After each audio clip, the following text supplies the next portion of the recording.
It's important to notice that it was around 1980 when the debt started to skyrocket, which coincides perfectly with the fact that this was also the time when technology started to seriously expand, giving humanity the ability to make life better for everyone, if the technology would be used that way. To better understand our present social instability, we should review the principal physical events that have led up to our current mess. To help with this, let's establish a time reference. The two dates shown aren't specifically important, but just separate the timeline into three distinct regions. Now let's start adding vital information that will help you understand how we got to where we are in today's world. Prior to 1800, the world was a low-energy society. Why? Because throughout all recorded history before this time, the primary energy conversion machine for doing work was the human being, and a healthy human can only produce about 0.1 horsepower. In comparison, a washing machine motor is more powerful, averaging 0.5 horsepower. Regardless of this low power number, 98% of all work done during this time was a result of human labor, because humanity had not yet developed advanced technology to do the work for them. The other 2% came from sources outside of human muscle, which we will call non-human energy. The sources of this energy came from animals, like horses and oxen, and crude technology like windmills and water wheels. Because the human being is so limited, the output of his work is also limited.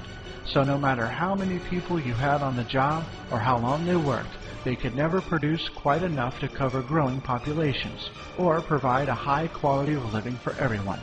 If ever a few people did enjoy a decent standard of living, it was always at the expense of the many who barely survived. The fact is that throughout history, 95% of all people were either peasants, serfs, slaves, or indentured servants, even up through the time of George Washington. From the dawn of man until around 1800, the 98% of work done by humans and the other 2% by other means never changed. Ever. This is over 7,000 years of recorded human history with absolutely zero change in this dynamic. This caused every society on the planet to live in a social steady state, which means that there was no change in the rate of energy conversion at all. There was no fundamental change in how people worked to produce goods, and so scarcity prevailed everywhere.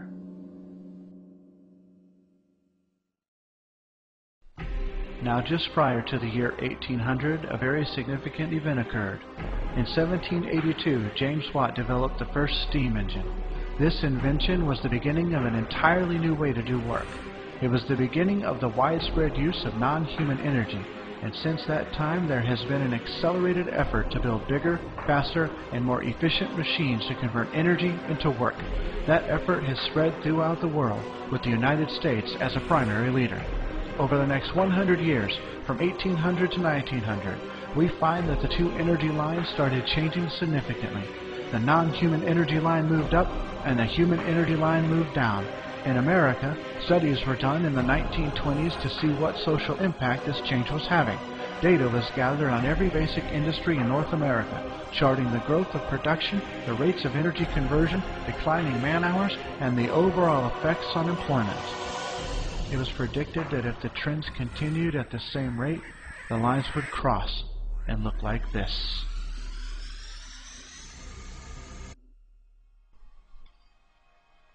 Humanity was evolving from a low-energy society to a high-energy society as the two lines switch places.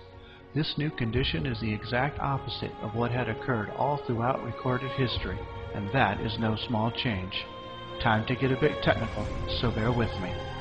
As of 1992, noted by the U.S. Department of Commerce and Census, America had over 35.3 billion horsepower of installed prime movers. What does that mean? Prime movers are mechanical engines, turbines, and work animals, which originally convert fuels or force, such as wind or falling water, into work and power. Let's break it down by person. Prior to 1800, the average society had an energy conversion of just 2,000 kilogram calories per person. Does that number sound familiar? What is the calorie intake that is labeled on virtually every food item you buy? A 2,000 calorie diet.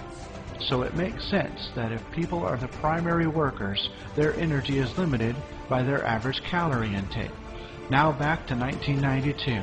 35.3 billion horsepower equals over 22 trillion kilogram calories, and the population of the United States was just over 250 million people.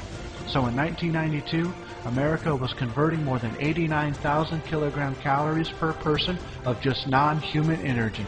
That is over 44 times larger, a gain of over 4,000% as compared to the average society prior to 1800. This was a significant source of American growth and prosperity. We were the first and only country that was able to produce more than it could consume. Fast forward to today and consider these implications in our globally connected world. So what does the monetary system have to do with all this?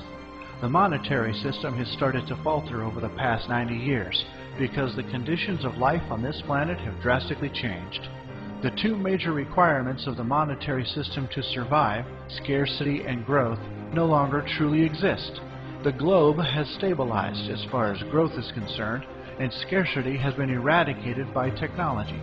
As a result, we've experienced serious economic problems, and any solution that has ever been tried has served only as a patchwork solution of bubblegum in a cracking dam that is destined to break.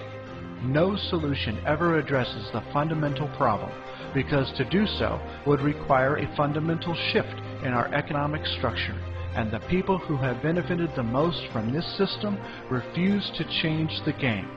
The surveys done in the 1920s covered every manufacturing industry, which were then plotted on charts. This chart is a summary of all those findings averaged together. The first line reflects physical production. From 1830 to 1900, production was low and growth was slow. Then we moved into a period of rapid growth. This was due to advances in technology and machinery and a greater use of non-human energy.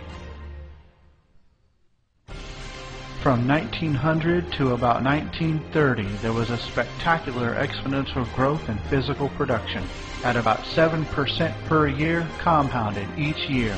However, this could not last forever, and a leveling off occurred. Now, let's add another curve to show what was happening to the man-hours per unit. This represents one person working 1 hour, regardless of their task. Notice in the early 1800s that man-hours were high, but then dropped as industry developed. This was inevitable, because it was cheaper to use technology versus people. A kilowatt-hour will do the work of 26 man-hours, but at a far less cost. The monetary system encourages businesses to replace costly manpower with cheaper and more productive technology in order to maximize profit. Now, from the 1980s onward, we have a unique situation that has never been present throughout the history of mankind. High production with far less human work needed. This would be great for everyone were it not for the interference of the monetary system, because labor is a major commodity that is bought and sold in the marketplace. Time for a third curve, which shows you what happens to labor and consequently what happens to purchasing power.